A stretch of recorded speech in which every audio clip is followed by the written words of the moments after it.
YS Jaganmohan Reddy గారి పిలుపు మేరకు ఈ రోజున ఆంధ్ర రాష్ట్రంలోని ప్రతి నియోజకవర్గంలో కూడా గవర్నమెంట్ కాలేజీల ప్రైవేటీకరణను నిరసిస్తూ పెద్ద ఎత్తున వైఎస్ఆర్ కాంగ్రెస్ పార్టీ ప్రజా ఉద్యమాన్ని చేపట్టిన విషయం మీ అందరికీ తెలిసిందే.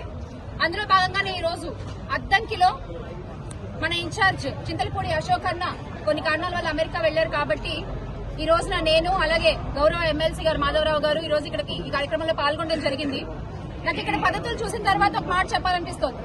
ఎదిరించేవాడు లేకపోతే బెదిరించేవాడిదే రాజ్యం అయిపోతుందట. ఏమనుకుంటున్నారు అసలు నాకు అర్థం కాదు. ఒక వినతి పత్రం సబ్మిట్ చేయడానికి వస్తే నా కొడకల్లారా అంటూ గౌరవ పోస్ట్ లో ఉన్నటువంటి ఒక సీఐ గారు మాట్లాడొచ్చా? అలా మాట్లాడొచ్చా? అందరు మనుషులే కదా. ఈ రోజున మీరు అధికారంలో ఉన్నారు కాబట్టి, ఈ రోజున మీకు నడుస్తోంది కాబట్టి మీరు ఇష్టం వచ్చినట్టు పదజాలంతో అందరినీ ఉద్దేశిస్తూ మాట్లాడితే మాత్రం చూస్తూ ఊరుకునే వాళ్ళు ఎవరూ లేరు ఇక్కడ అనే విషయం అందరూ గుర్తుపెట్టుకోవాలి.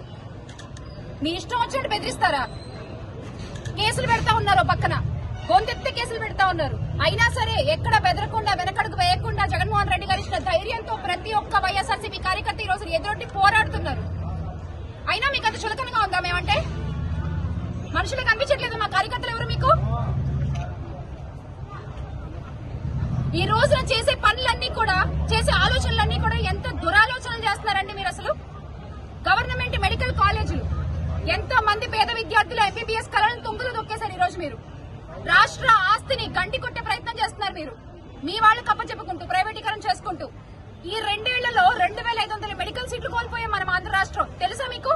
కనీసం అది గుర్తు రావట్లేదా మీకు ఎవరికి?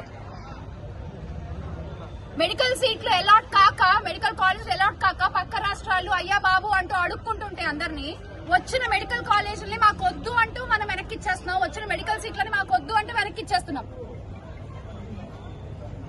మీకు అమరావతి నిర్మించుకోవడానికి మాత్రం ప్రజాధనం కోట్లు కోట్లు కావాలి. ఒక 5,000 కోట్లు మెడికల్ కాలేజీలకు కేటాయించలేరా ప్రభుత్వం?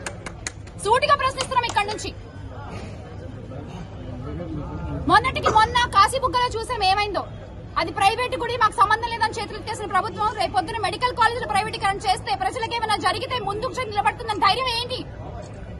అప్పుడు కూడా ఇది ప్రైవేటీకరణ చేస్తే మాకు సంబంధం లేదని చేతులు ఎత్తేస్తే ఈ రోజున మీరు చెప్తున్నారు పీపీపీ మోడల్లో అది గవర్నమెంట్ కిందే ఉంటుంది అని. గవర్నమెంట్ కింద ఉంటుందా అండి? అది రక్త పరీక్ష చేయించుకోవాలన్నా, సిటీ స్కాన్ చేయించుకోవాలన్నా, ఎటువంటి బ్లడ్ టెస్ట్లు అయినా, ఆంతాలు ఏదైనా సరే మళ్ళీ మనం డబ్బులు కట్టి చేయించుకోవాల్సిన పరిస్థితి.